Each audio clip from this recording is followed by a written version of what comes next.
Olá, amigos do Facebook, Instagram e também blog do Eldoradense, resenha literária depois da vinheta. Vem comigo!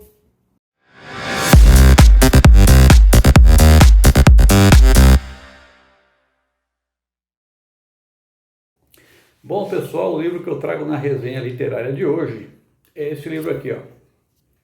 O Injustiça Social, escrito pelos escritores Ellen Pluckrose e James Lindsay, que esse casal aqui da contracapa é um casal britânico, de escritores britânicos, que escreveu um livro ainda maior, chamado Teorias Cínicas. E essa obra aqui é uma adaptação, um compactado, resumido. Essa adaptação foi feita pela Rebecca Christiansen, tá? E esse livro aqui, ó, como vocês podem ver, o termo injustiça social está escrito entre parênteses e em vermelho. E eu explico para vocês o porquê. Ao contrário do que parece, o Injustiça Social não é um livro de esquerda, é um livro de militância. Pelo contrário, é um livro que tenta desmistificar o discurso do politicamente correto, daquela política de cancelamento que é contrária aí à homofobia, que é contrária às políticas de dominância de gênero, né? E as políticas que também de dominação racial.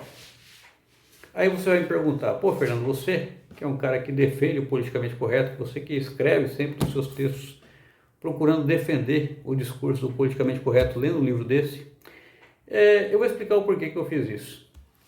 Primeiro, porque você sempre tem que pensar um pouco fora da casinha, da caixinha, mesmo que você seja convencido ou não, né?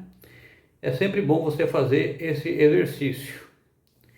E os escritores, de certa forma, no desenrolar da leitura, eu percebi que eles não são ultraconservadores, ultradireitistas ou muito menos defendem a hegemonia da sociedade atual, da forma como que ela se apresenta, ou seja, uma sociedade racista, uma sociedade machista e uma sociedade homofóbica. Pelo contrário, o que eles querem dizer é que, ao incorporar esse discurso do politicamente correto de uma forma quase que radical e cooptada pela extrema esquerda, as lutas dessas minorias, elas adquirem um teor tão radical que podem gerar uma antipatia pelo restante da sociedade.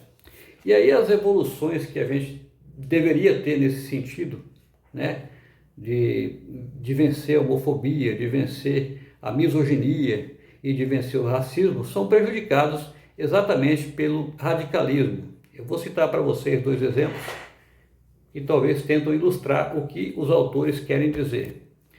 Eu vejo muitas mulheres hoje se auto-intitularem não feministas, porque na cabeça delas o feminismo de hoje é aquele movimento semelhante ao do Fêmen lá na Ucrânia, onde as mulheres tiram a roupa e protestam de uma forma muito contundente, muito veemente, e isso gera uma antipatia pela sociedade.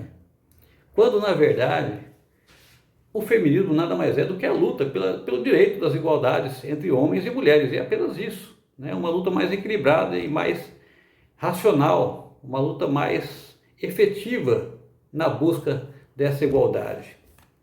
Por exemplo, nas paradas gays, quando acontecem aquelas manifestações que ofendem símbolos sagrados, símbolos religiosos sagrados, esse tipo de comportamento acaba gerando aí uma antipatia do restante da sociedade, que acaba tendo efeito contrário à luta dos gays, da comunidade LGBTQIA+, por exemplo, né? E também dos movimentos antirraciais, por exemplo, dos Estados Unidos, onde acontecem manifestações um pouco mais ríspidas, um pouco mais radicais e violentas, que nada mais é do que um contragolpe à opressão racial, mas que gera aí, logicamente, uma antipatia da sociedade. Então, o que eles defendem? Eles defendem que esse discurso do politicamente correto, um discurso radical, ele é muito teórico e contundente demais, essa militância ela é atuante, mas atua de uma forma exagerada. E que, dentro dessa teoria pós-moderna, desse discurso radical que é muito teórico e pouco evolui na prática, na luta dessas minorias, a filosofia, a doutrina liberal, que é alicerçada na Declaração Universal dos Direitos Humanos, já abarca essas lutas, já abarca no princípio dos direitos individuais das pessoas, independente do gênero, da raça ou da orientação sexual.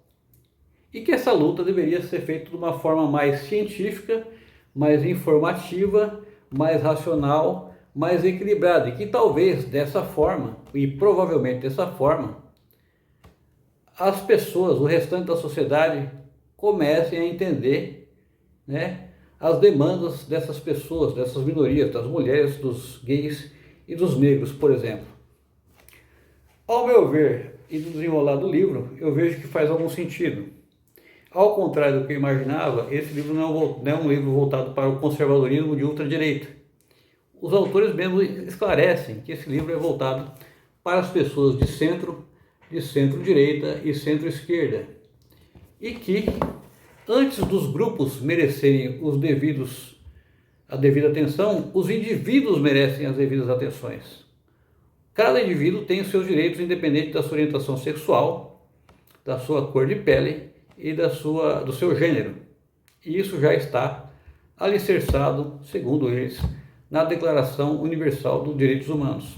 O problema é que, é claro, que quando você adota a estratégia mais racional e mais equilibrada, essa evolução se dá de uma forma mais lenta, mas talvez ela aconteça de uma forma mais consistente. Ainda assim, e concordando em partes com os autores do livro, eu entendo que é necessário alguma militância, que alguma militância é melhor do que militância alguma, né? Mas eu concordo que, de fato, às vezes e muitas vezes, as militâncias exageram e acabam comprometendo aí sua luta, né, na demanda de aquisição de direitos e na evolução da sociedade. É um livro com uma linguagem bastante rebuscada e eu assim, recomendo só para quem gosta desse assunto. Ele é carregado num teor filosófico e dá muitas voltas em torno de um assunto só, então ele se torna um pouco maçante. E o entendimento dele é bem complicado, é um livro bastante denso, e eu digo até que para entender ele de fato seria necessário aí uma releitura.